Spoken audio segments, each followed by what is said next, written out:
За нийт үзэгч сонсогч та бүхэндээ энэ өдрийн мэндийг хүргэе. Шинжлэх ухаан танин мэдхийн одон мөндөр сувгийн Адрайнер эхлэхэд бэлэн боллоо. За энэ хүн нэвтрүүлгийн маань ивент итгэгчээр хуванцрын хаягдлгүй жишг хороо аяныг хэрэгжүүлж байгаа MCS Coca-Cola компани болон Төр Зогс Бүү Яар нөлөөллийн аяныг хэрэгжүүлэгч Улаанбаатар Төмөр замын хамт олон маань ивент итгэж байна. За энэ хүн нэвтрүүлгийн та бүхэн маань яг одоо NTV телевизээр үзэж байгаа. Мөн одон мөндөр сувгийн маань 83.3 болон 107 гэсэн хостолгоонор яг одоо хүлээн аван сонсож байна. За өнөөдөр нэвтрүүлгийг хөтлөгч Цэнгэл баярын хувьд надтай хамт хөтлөхөр болсон байгаа. Орой мэндэргээ. Орой мэнд.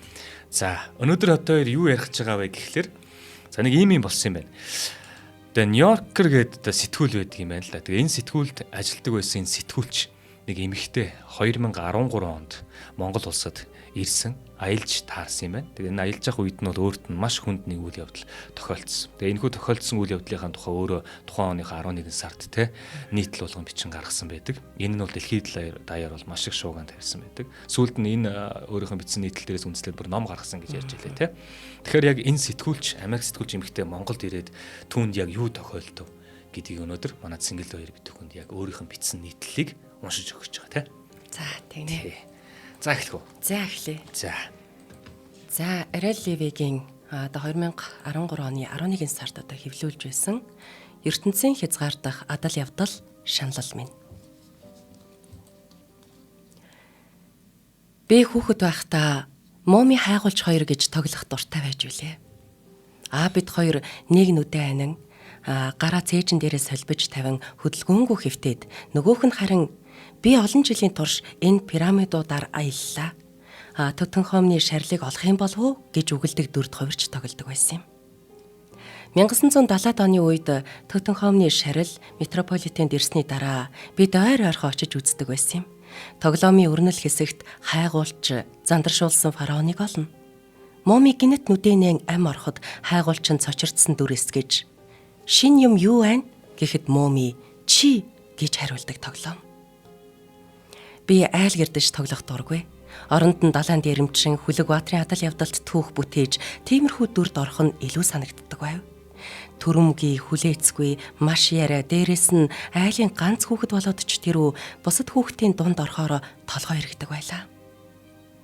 Надад тийм ч олон найз байгаагүй. Гэрийн арын хашаанд надад зориулж хийсэн бяцхан модон цайздаа Робинзон Крузо олж тоглоно. Тэр цайзад байхдаа би нийгмээс тусгаарлагдсан охин биш. Харин өөрөө бүх асуудлаа шийдвэрлэх чадвартай, зоригтой, төөрсөн тохиолдолд амьд үлдэх арга чаргыг гарамгаа эзэмшсэн нэгэн болдог байлаа. Үгс болон адал явдалт дуртай хүүхдийн хувьд миний зам ёсны байх газар бол ном байсан юм. Моби Дик, Урт амьсд Пипи, эсвэл Хоббитыг надад уншиж өгвөл их баярлана. Том болоод зохиолч болно гэж эртнээс шийдсэн. Энэ бодол миний мэрэгжлээс эхлээд ямар хүн болох юм тодорхойлсон юм. 3 дугаар ангиасаа хойш өдрийн тэмдэглэл хөтөлж түүндээ нэр өгч Ана Франктай адил ганцаараа суудаг болсон юм.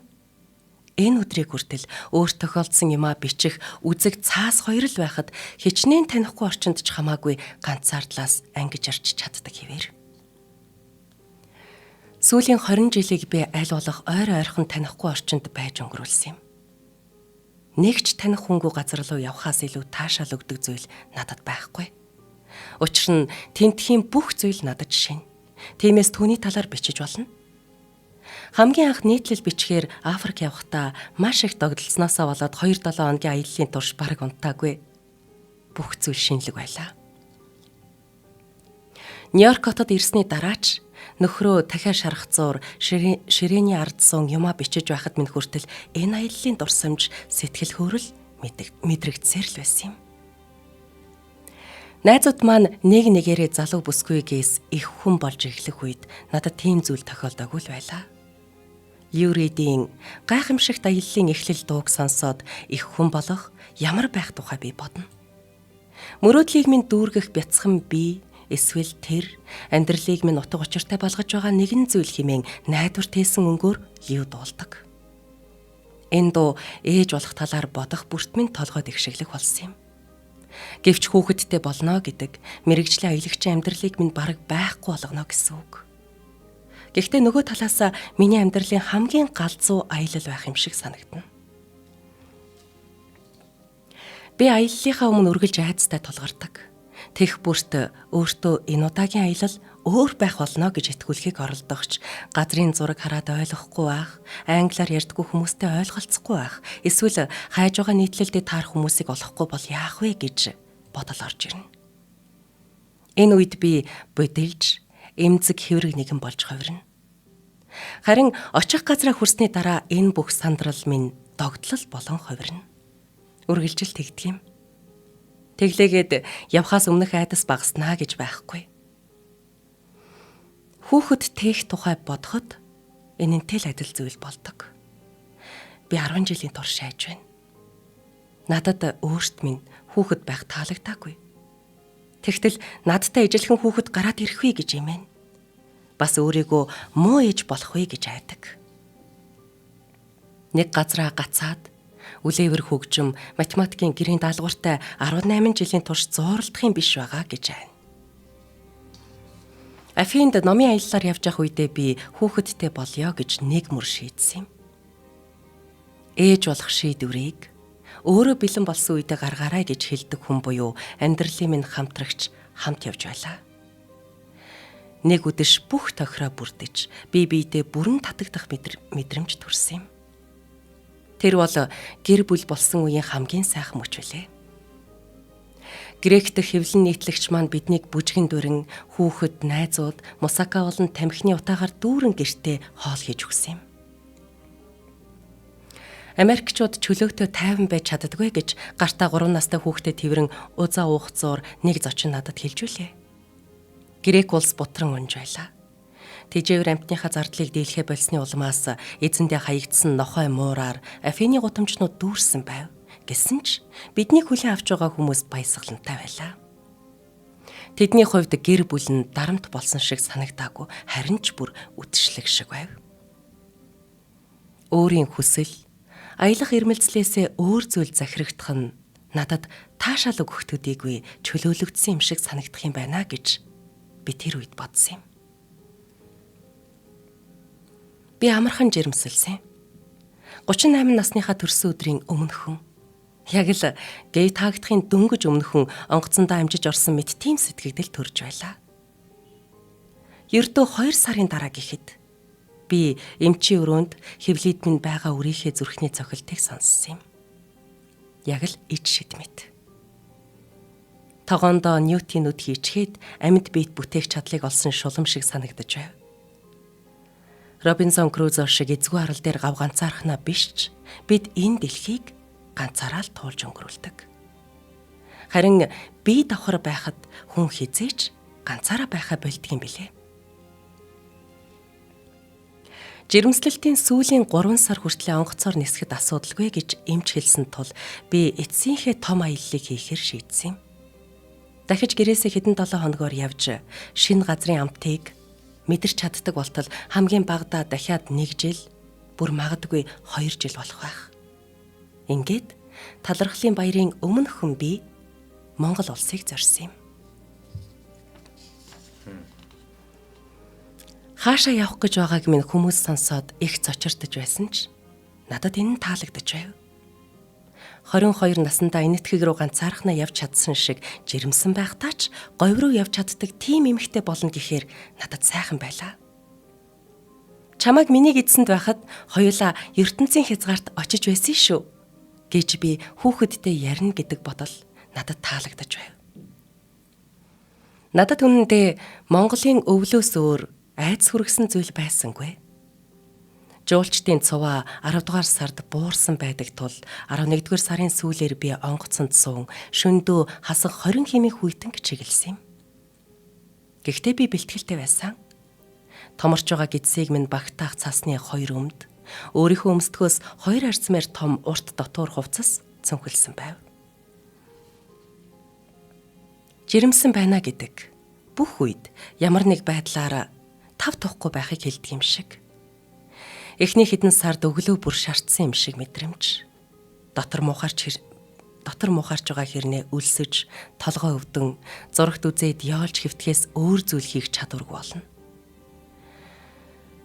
Цаг хугацаа өнгөрч Монголыг зорхоос ердөө 7 хоногийн өмнө урд нь мэдэрч байгаагүй тийм өвдөлт хэвлийд минь мэдрэгдэж эхлэв.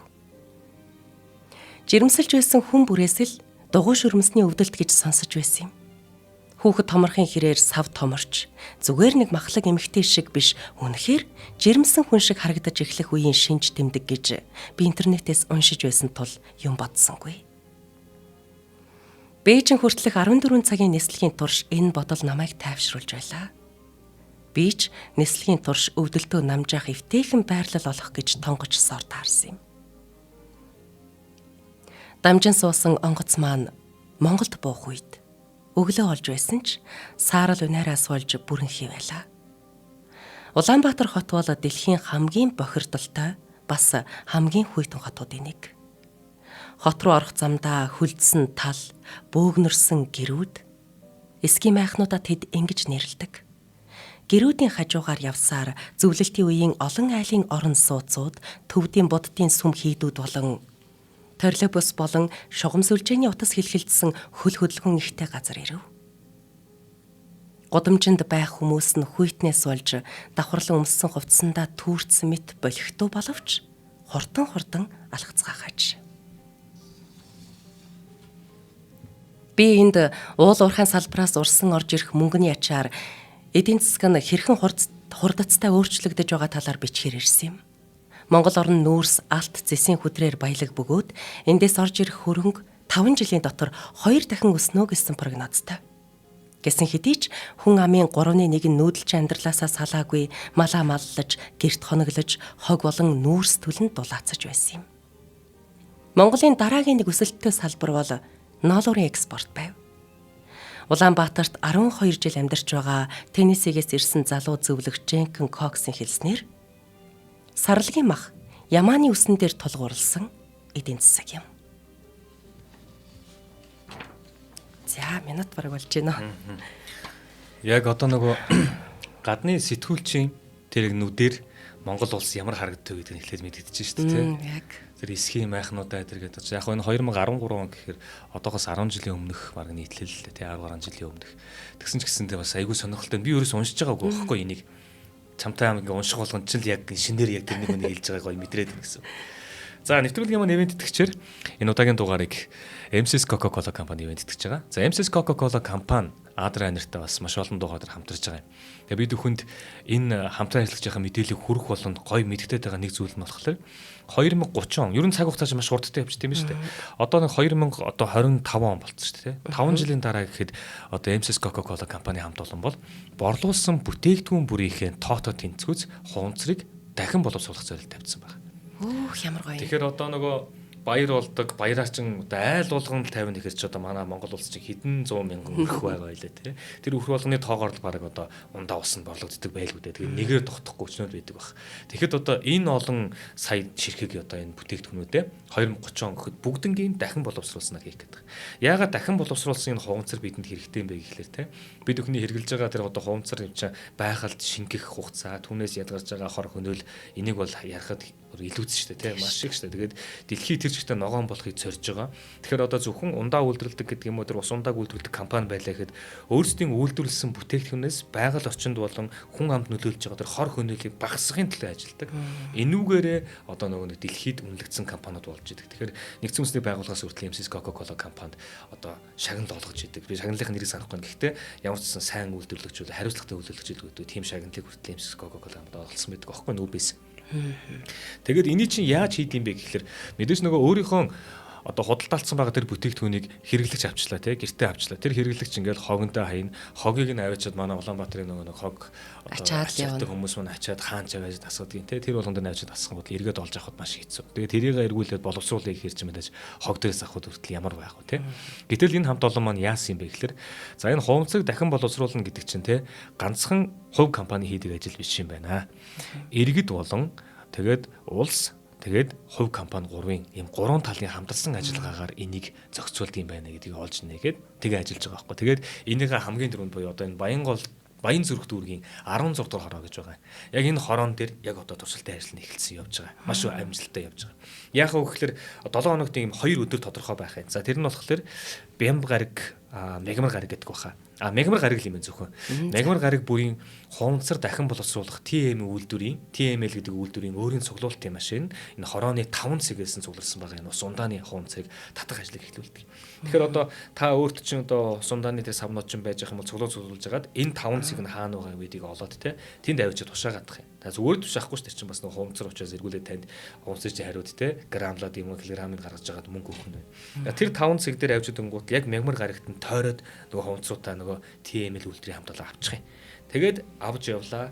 Ингээд яг нэг хэдэн сарын турш ингээд яваад ирэхээр чинь тэг хүмүүс бүгд чигдэр чинь. Ингээд хогийн савнд хуунцар байх биш те. TML гэдэг үйлдвэрлэлүүдээр хуунцар маань очдог болчлоо гэхэд энэ хуунцрын хаягдлгүй хороо бүтээж байгаа хамт олон маань яг нэг 2000 одоо хэдэн сар гэхэд те бүгд ийм хуунцрын хаягдлгүй хороо болчих чадахгүй байхгүй. Энэ ажил маань амжилттай өрнөөд те бүх юмд болж байгаа юм бол тэндээс ч алдаа оноо бүх юмудаа харж шít. За одоо ингээд энийг 10 хувлаад 10 хороо. Тэгээ 100 хувлаад 100 хороо. Тэгээд томруулаад Монгол улс даяар тэр жигт нь 2030 он гэхэд хуунцрын хаягдлгүй. Тэгээд өөрсдийнхөө 2030 онд үйлдвэрлэж байгаа тэр бүх бүтээгдэхүүнүүдээ дахин боловсруулсан хуунцраар гаргахаар зорио ажиллаж байгаа. Ийм хамт олон байгаад байгаа. Ямар гоё юм бэ? Тий. Нэг имзэгэлдэг юм ингээд идэх чинь бид нар сүүлийн жилүүдэд нөгөө хог хаягдлаа ялгаад ангилдаг болоод байна л да. Ингээд өөр өрөнгөтэй хуунцрын нийшээ гэл. Гэхдээ ачхтаа нийлүүлээд аччихдаг тохиолдлууд байдаг. Тэрийг ялгаж хийгээд хэрэг алга гэдэг шиг. Юм гэдэг чинь тэрийг нэг удаа хийгээд үзсэн, давтаад үзсэн, алдаа нь хаана байгаа болно, тэрийг сайжруулна, дахиад хараалгуулна, ингээл тэгэл ингэж явсаар агаал хөргө өнөөдрийн түвшинд ирж байгаа юм л та. Тэгээд мэдгүй магадгүй дараагийн нөгөө нэг үе маань те тэндээс арай өөр хөгжлийг шаардах бах. Тэр үед нь гэсэн MSS Coca-Cola компани хамт олон таарсан шийдлийг гаргаад явах баха. Ингэж зорж ажиллаж байгаа хамт олон юм чи. За тэгэхээр яг энэ Баянзүрх дүүргийн 16 дугаар хороонд байгаа хүмүүс маань те. За ер нь цаашдаа манайхаар тэмдэглээд авчаараа энэ TML гэдэг үйлдвэрийн энэ цуглуултын алба гэж байгаа. Энэ цуглуултын албараа холбогдоод надад хичнээн одоо хумцар байна гэж хэлчих юм бол танаас ирээд авчдаг юм бүр. Тэгэхээр утас нь 7610 7711 гэсэн дугаар байгаа. 7610 7711 дугаараар холбогдоод та хумцар болон лаза хүлээлгэн өгөх боломжтой юм шүү. За тэгээд хумцрын хаягдлыг жишг хороод бид бүхэнд хийж үзүүлэхээр зорж байгаа Баянзүрх дүүргийн 16 дугаар хорооныхаа бас амжилт төсөй. За мөн тэгээд хумцрын хаягдлыг жишг хороог бас бий болгохоор ажиллаж байгаа MSS Coca-Cola компани хамт олондоо баярлалаа. За баярлалаа. Энэ эмэгтэйгийн маань нэр болохоор Арэл Ливи тий. За энэ эмэгтэй маань ямар ч байсан одоо эхний хэсгийг уншихад бол хүүхдтэй болохоор маш их хүс тэмүүлж ийсэн. Тэгээд хүүхдтэй болцсон. Тэгээ яг л нөгөө бүсгүүчүүдийн маань тулаад гараад тэр жимсний хордлого бүх юмыг авцсан. Тэгээд бас давхар нөгөө ажил нь яваад байгаа. Тэгээ тэр хүний нүдээр Монгол улс яаж харагдж байгаа гэдгийг бол ямар ч нэмэлт ачиргүйгээр байгаагаар л хэлсэн биз дээ тий. За үргэлжлүүлье. За. Би очсон анхны өдрөө Кокстой уулзлаа. Тэр намайг тосох машин жолоочийн хамт илгээсэн байсан юм. Улаанбаатарт байгаа бүх барууныхын жолооч бас машинтай. Би ч бас онгоцны буудлаас хүйтэн тэнгэрийг зүсэх мэт харагдах авраг загасны сэрвэ шиг хэлбэртэй шилэн цамхаг болох Blue Sky зочид буудалд ирсэн юм. Гэрт нь орох үед тэр Нью-Жерсигээс ирсэн уул уурхайн салбарын хуульч найзтайгаа Бейонсе сонсонгоо ориглуун дар сууж байлаа. Гэрэн цэвэрхэн орчин үеийн байсан ч харьцангуй даруухан санагдав. Улаанбаатарт байгаа гадныханд мөнгө үрхээс хуримтлуулах нь хялбар аж. Бид Франц ресторанд орж үхрийн махан хоол авав. Хятад Орос гих хоёр том хөршөөрөө далаагаас тусгаарлагдсан Монголын хувьд далайн хоол гих зүйл маш онцгүй. Үүний дараа бид 100% гих ижил хүйснүүдийн нууц бааранд оров. Монголчууд байшин дотор тамхи татдаг хэвээр байлаа. Ижил хүйст монголчуудын дунд бүүдгэр өрөөнд тамхины утаан дунд суух нь надад таалагдаж байлаа. Гэхдээ би минь нэг л биш байсан тул би тэр шөнийг эрт дуусган гэртээ харсан юм. Маргааш өглөөнс ирэхэд хэвлийгээр өвдөх нь нэмэгдсэн байлаа. Хүмүүсийн хэлсэн шиг удахгүй хүүхэд хөдлөх гэж байгаа болов уу гэж бодов. Тэгээд нөхөрлөгөө залгаж энэ тухай хэлэхэд намайг барууны эмнэлэг орох хэрэгтэй гэж зөвлөсөн юм. Би Кокс руу мэйл бичин эмчээхэн дугаарыг авч дордвол залгана гэж бодон уулзах хүмүүстэйгээ ярилцлага хийхээр гарлаа. Байгаль орчны сайд уул уурхай нийгэмлэгийн ерөнхийлөгч болон эцэст нь нүүдэлчин ардаас усын булаан авч байгаа хүчтэй эсэргүүцэж байсан малчин байгалийн нөөцийн төлөө тэмцэгч Цэцгээгийн мөн хоёр гэдэг хүнтэй уулзах байв. Би түүнтэй Blue Sky-ийн лоббид Ямдангийн Бадрал хэмээх орчуулагчаараа хүлсэлсэн ухаалаг яжтай хоёрын хамт уулзсан юм. Орчуулагч маань надтай Улаанбаатарт байх хугацаанд болон Land Rover машин хүлэглэн говь руу явж малчин ард уурхайчдтай уулзах хэд хоногийг хамт өнгөрүүлэх ёстой байлаа. Орчуулагч Бадрал маань джинсэн өмд ноосон цамц өмссөн байсан бол мөнх баяр үндэсний хувцас болох дээл, орой дээрээ жижигхэн шонхрын дүрс бүхий төмөр чимэгтэй өстэй малгаагаар гойсон нь надад Чингис хаантай латте ууж байгаа мэт сэтгэлдэл төрүүлж байснаа нуух юм. Ярилцлагын дундуур Бадрал миний царайг хараад би тавгүй байгааг анзаарсан бололтой завсарлаж надаас арай олон сартаа жирэмсэн эхнэрт нь ч ийм байсан тухай хэлв. Тэр мөнх баярт энэ талаараа ярьж өгч байлаа. Нүүдэл чингэрийн арьсан салхинд хуйраашч ягаарсан байхаагаад хамар, нүд чихэн хүйтнээс зүгтах гэж нүүрлүн шигдэн орсон мэт харагдана. Ийм байж аялж яваа намайг зоригтой байна хэмээн магтахт нь би өөрөөрөө бахархав гэсэн хэдий ч санаа минь зовж эхэллээ. Тэр орой Америкчуудтай оройн хоол идэхээр тохирсноо цуцлах шахсан ч юм идэх хэрэгтэй гэж бодоод манай зочид буудал дотор байрлах Япон ресторанд хооллох болов. Кокс талархлын баярыг тохиолдуулан маргааш нь нутаг буцах гэж байгаа ба бизнес ангиллаар нисхийн тулд маш их мөнгө өрсөндөө гимшиж байгаа тухай ярьж байлаа. Би ийшээ ирэх тав тухгүй нислэгийнхээ талаар санаад бизнес ангиллаар ниссэн дээр гэж хэлв. Харин Коксын найз нь чи гүнж шиг аашилж байна гэж түүнийг шоолох үед би үнэндээ л инээж чадсангүй. Дотор минь нэг л зүйл болохгүй байлаа. Би хоол ирэхээс ч өмнө явсан юм. Өрөө рүүгээ гүйн орж, өмдөө тайлаад, угаалгын өрөөний шалан дээр яг л 10 жилийн өмнө Камбожид цусан суулгаар өвдөгтөө суусан шигэ явган суув. Гэвч энэ байрлалаар суухад тэсхийн аргагүй өвдөж байсан тул өвдгөн дээрээ суугаад мөрөөрөө газар тулан хүйтэн шаланд хацраа наагаад түүхэнд хамгийн солиормоор зүйл энэ л байх гэж бодож байснаа л санаж байна. Дотор минь аимшигт шуурга дэгдэх шиг болж бүх зүйл харанхуйлсан юм. Би нэг бол өвчнөөсөө олж ухаалдсан. Эсвэл тэр дурсамжаа өөрөө арчиж хайсан байх. Тэр үед миний өмнө дахиад нэг хүн шалан дээр хэвтэж байх нь тэр. Гар хөлөө хөдлөх амьд хүн. Би чангаар энэ лав сайн зүйл биш гэж хэлж байгаагаа сонссон. Гэхдээ харахад бол тэр сайн л байх шиг байсан. Миний бяцхан үр яг л далайн хясаа шиг хөөрхөн байлаа. Тэр тунгалаг ягаан бөгөөд маш жижигхэн байсан. Гэхдээ түүнд өөлөх зүйл байгаагүй. Хөөрхөн уруулаа ангалзуулан шинэ ертөнцийг амталж байсан юм.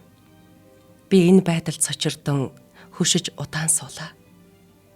Хуруу бүрнэ, хөлийнх нь хумс бүрнэ, хөмсгнийх нь алтлаг туяа, мөрнийх нь төгс төгөлдөр байдал энэ бүгд гайхамшигтай, ид шидийн мэт санагдаж байлаа. Түүнийг аваад нүүрэндээ ойртуулахад толгой мөр нь миний гарт багтаж, хөл нь тохооны минь ойролцсон унжиж байв. Ээж нь байна шүү. Бүх зүйл ээжийнх нь хяналтад байгаа гэж ойлгуулах, их хүний хийж чадах ямар нэг зүйлийг бодож олох гэж би хичээсэн. Тэгээд духан дээр нүнсгэд арьс нь гайхалтай зөөлөн байсан юм. Маш их цус алдаж байгаагаа бүр төр мэдэрч байсан ч явандаа энэ нь надад сонирхолтой санагдсан. Би өөрийн үр болон угаалгын өрөөний шалыг дүүргэх цусаа ээлжлэн харж хүйг нь яах вэ гэдгээ гайхан бодож байлаа. Гайхмаар нь хүүхдийн хүй бүдүүн тэгээд хухаа цагаан олс шиг санагдсан. Кинон дээр гардагчлан хамгийн эхлээд үүнийг салгах ёстой гэдэгтээ итгэлтэй байлаа. Гэвч тасалчих юм бол хүүхэд маань ямар нэг байдлаар бүтчих юм шиг санагдан айж байв. Надад хайж байгаагүй. Тиймээс би нэг хүчтэй хурдан хөдөлгөөнөөр биеэсээ суглан гаргасан юм. Гар дээр минь байх хүүхдээ минь арьс хөхрөн, аажмаар нийл ягаан болж эхлэв. Би өрөө рүүгээ орж, цусаа гоожуулан утас руу алхаж, Коксын эмч рүү залгалаа. Авсан хүнд өөрийгөө Blue Sky зочид буудалд төрсөн. Гэхдээ 19-7 хоногтой байсан гэдгээ хэлв. Харилцуурын цаана байх хоолой хүүхэд амьд үлдэхгүй гэж хариулв. Үгүй одоо амьд байна гэж зүүн гарт минь байгаа хүүхдэд харангаа би хэллээ. Нөгөө хоолой үүнийг ойлгож байгаа ч амьд үлдэхгүй гэд Яг одоо түргэн тусламж явуулна гэж хэллээ. Хэрвээ хүүхэд амьд үлдэх ямар ч боломжгүй юм бол би өөрөө такси аваад очие гэхэд тийм ч сайхан санаа бишээ гэж надад хэлсэн юм. Утсаа тавихаас өмнө би хүүгийнхээ зургийг авсан. Хэрвээ ингэхгүй бол би түүнийг байсан гэдэгт хизээч итгэж чадахгүй байх байсан гэж санаа зовсон хэрэгэлтэй. Түргэн тусламжийн 2 эмч орж ирэх үед би гүлийсэн байдалтай байхаа болж эхэлсэн. Нэг нь надад тампа өгөхөд би авах ёсгүй гэдгийг мэдэж байлаа. Гэхдээ өөрийгөө эмчээс илүү мэдлэгтэй байгаагаа мэдэх үед дотор муухайран баламгдаж бөөлж мөр байна гэдгээ хэлсэн юм. Тэр намайг согтуур болгондоо хэрэгэлсэн үү гэж асуухад би гомдож "Үгүй. Харин гутарч байна" гэж хариулав. "Уйл да" гэж тэр надад хэлсэн. Зүгээр л уйлаад бай. Түүний хамтрагч нь миний гар руу бүдүүн зүгээр хатгах үед би Монголоос дох авчих вэ гэж санаа зовсон ч уйлаад л. Уйлахаас өөр юу ч хийж чадахгүй болсон байлаа. Надаас хүүхдийг минь авах гэж оролдоход би гарыг хазмаар санагдсан. Эмнэлгийн машины ард алчууранд ороосон хүүгээ цээжиндээ тэрэн хөвтөж байх зур хөлдөө хот цонхны хажуугаар жирэлдсэн өнгөрч байгааг харж байв. Би галзуурч байгаа юм болов уу? Эмнэлэг дотор маш тод гэрлүүд, илүү олон зүү, илүү олон судас тариа намайг өгтөв. Би хүүхдээ тавьж тэр цагаас хойш дахиж хэзээч хараагүй. Тэр нэг ширээн дээр би өөр ширээн дээр зайдуу газар тод гэрлийн дор хөдөлгөөнгүй хэвтэж байв. Гэнэт хаалгаар хорвоогийн хамгийн царайлаг хүн орж ирээд миний эмч гэж өөрийгөө танилцуулахад би их гайхсан. Түүний хоолой таатай, мөн танил санагдах аж. "Та Өмнөд Африк хүн үү?" гэж асуухад тэр гайхан "Яаж мэдв" гэж надаас асуулаа. Би түүний төрлөх нутагт сурвалжлага хийж байсан тухайга тайлбарлаад Африкийн үндэсний конгрессийн ирээдүйн талаар Кейптаун хотын гоо үзэсгэлэнгийн талаар жаахан ярилцав. Би өөрийгөө цусандаа хутгалдан мэгшин уйлахын хажуугаар сэтгнэж байгаагаа ухаарсан юм. Удалгүй тэр гэрлүүгээ явхдаа намайг Блюскай зочид буудлын руугаа буцаж болохгүй, өрөөндөө цус алдаад амиа алдаж магадгүй гэж хэлв. Би тэр шөндөө эмнэлэгт футболк, том хүний жив хүмсэн хонох болоход ээлдэг тарган, инээмсэглэл тодруулсан залуухан сувилагч орж ирсэн юм. Миний хувцсыг өмсүүлж дуусаад "Цай ууж талах идмээр байна уу?" гэж асуусан. Сүүтээ бас чихэрлэг цай надад Гемлайд найзтайгаа өөргөвчүүрэн аялж байхдаа ууж байсан Непал цайг санагдуулж байлаа. Тэр үед надад үр тогтоох нас минь дуусах хугацааны талаар бодолж орж ирээгүй байж. Залуухан, хүчтэй биеэ сорин уул өөд, ногоон шаргал тал дундуур, ямаа ихтэй тосгонуудын хажуугаар унагал өхөх олсон гүүрээр хавцал дээгүүр аялж байсан.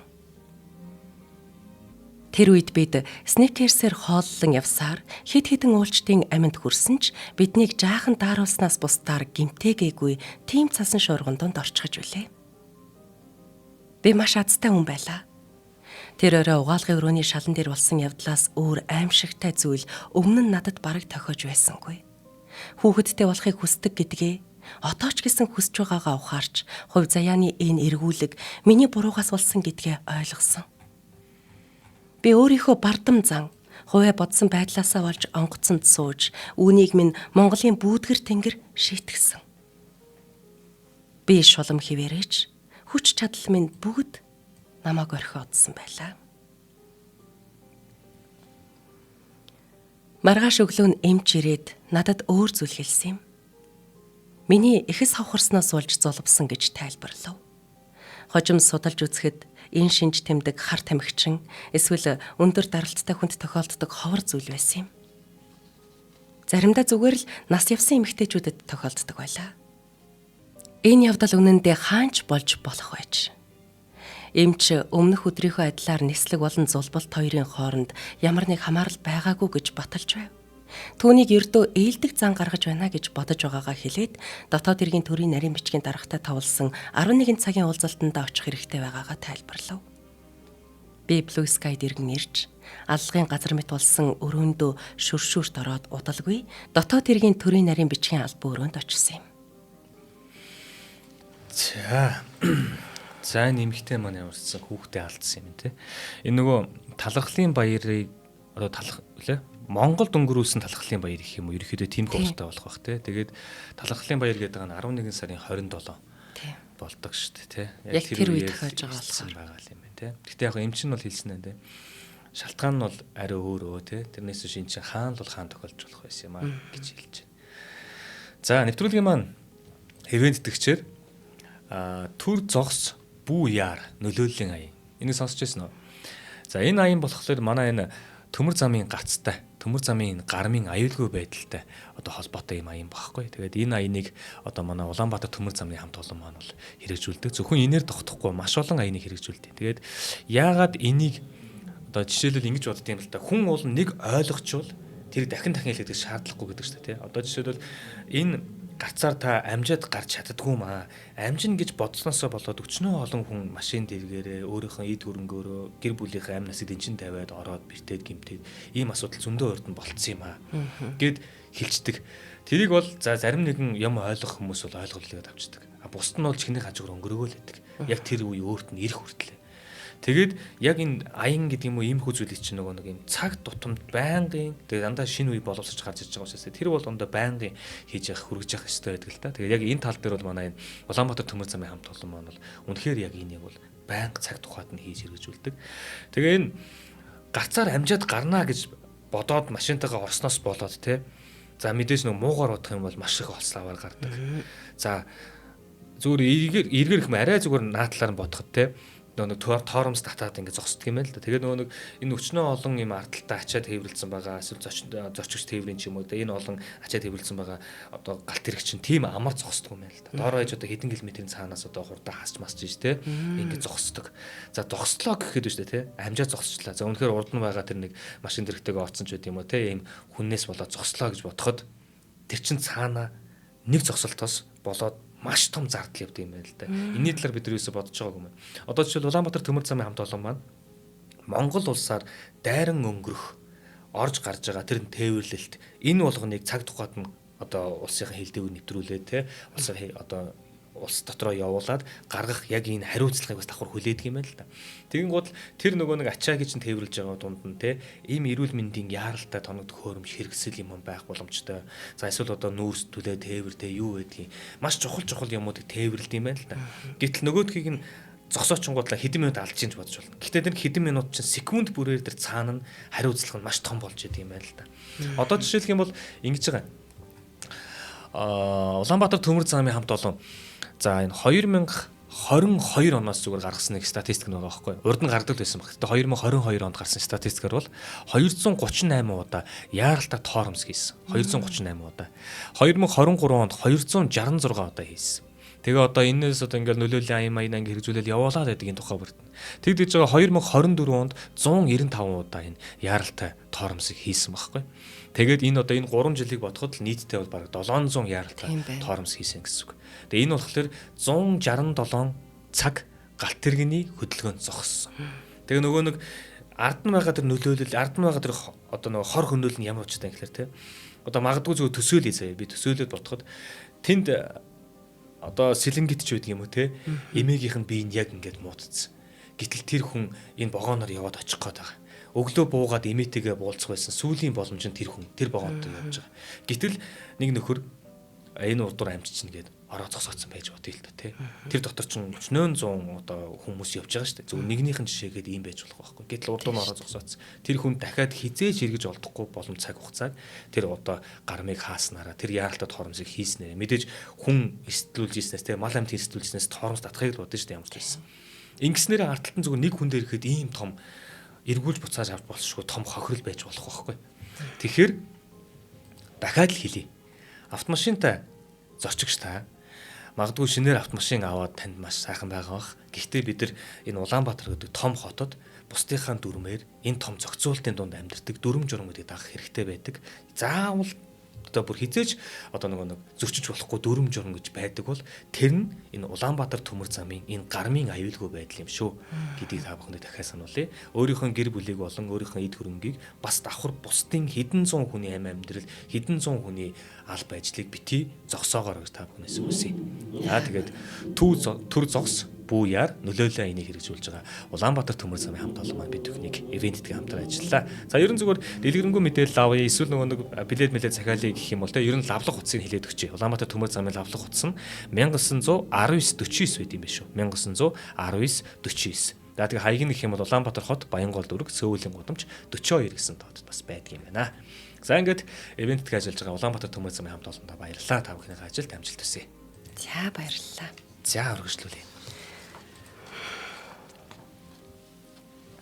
За одоо нөгөө ажиллаар явж байгаа те бас ажиллаа орхигдуулахгүй нэ те. Бас их хатуу юм ихтэй маа те тэр дунд ажиллаа бодоол яваад байна. Дараагийн 5 өдрийг би өрөөндөө өнгөрүүлсэн юм. Говь руу явснаас гэрлүүгөө буцхан дээр гэж шийдсэн ч явж чадахгүй л байлаа. Талархлын баяр өнгөрөв. Бүх зүйл сүүмээсэн хар бараан хөшүүн болж байв.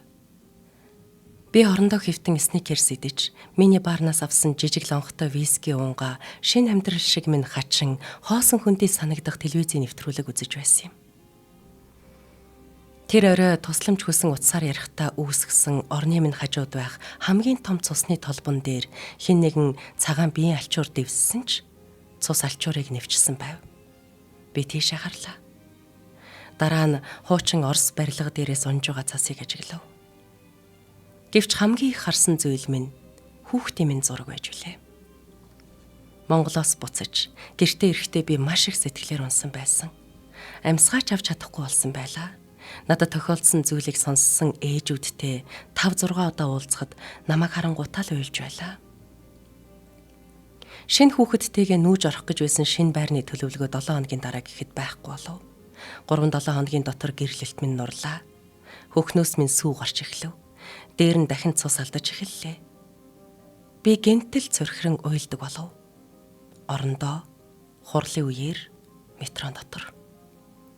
Тэгэхэд нөхсүү бүрээс минь уй гашуу урсаж байх шиг санагдаж байж үлээ. Монголд болсон зүйлээ хүнд ярихгүй өнгөрч чадахгүй байлаа. Хевлийдээ байхгүй үрийг минь багтаах зориулалттай сундаг материалтай биш ч таргалж томорсон биед минь таарах хувцас авахар явахдаа өөрийн мэдлэггүй худалдагчид. Би хэмжээгээ мэдэхгүй байна. Ягд гэвэл би саяхан хүүхэд төрүүлсэн ч тэр өгчихсэн.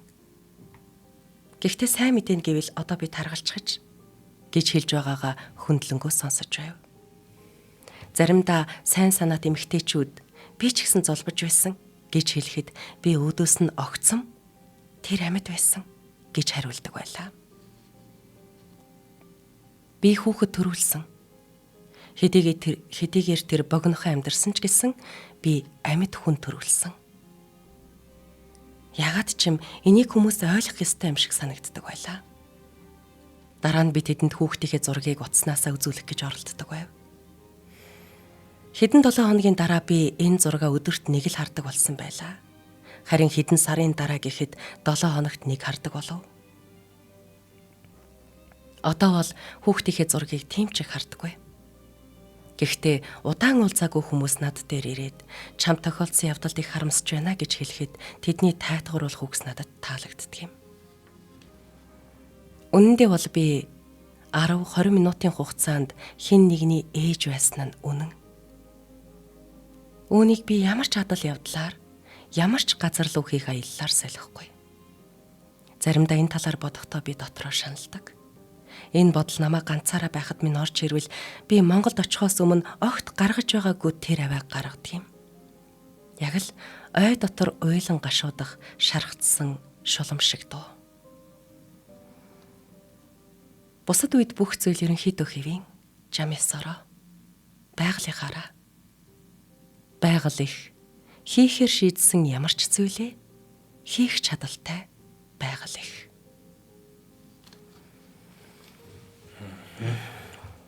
За энэ эмэгтэй юу яасан те?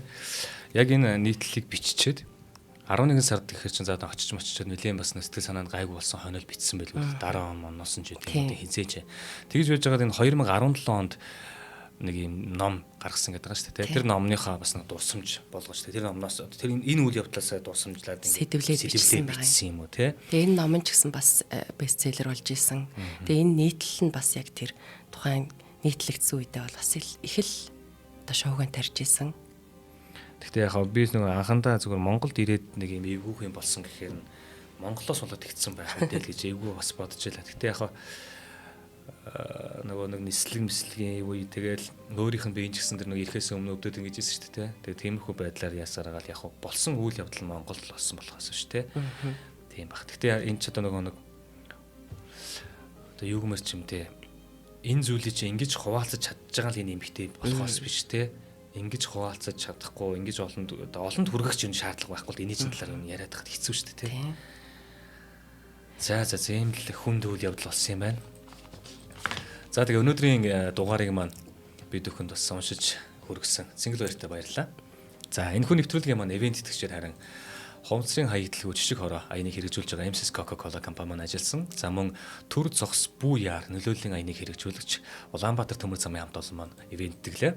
За энэ хүн нэвтрүүлэг та бүхэнд маань NTV телевизээр хүрсэн бол радиогоор бол Одмөндөр суугийн 83.3 болон 107 гэсэн хослогооноор хүрлээ. За баярлалаа. Дараагийн дугаараар уулзъя.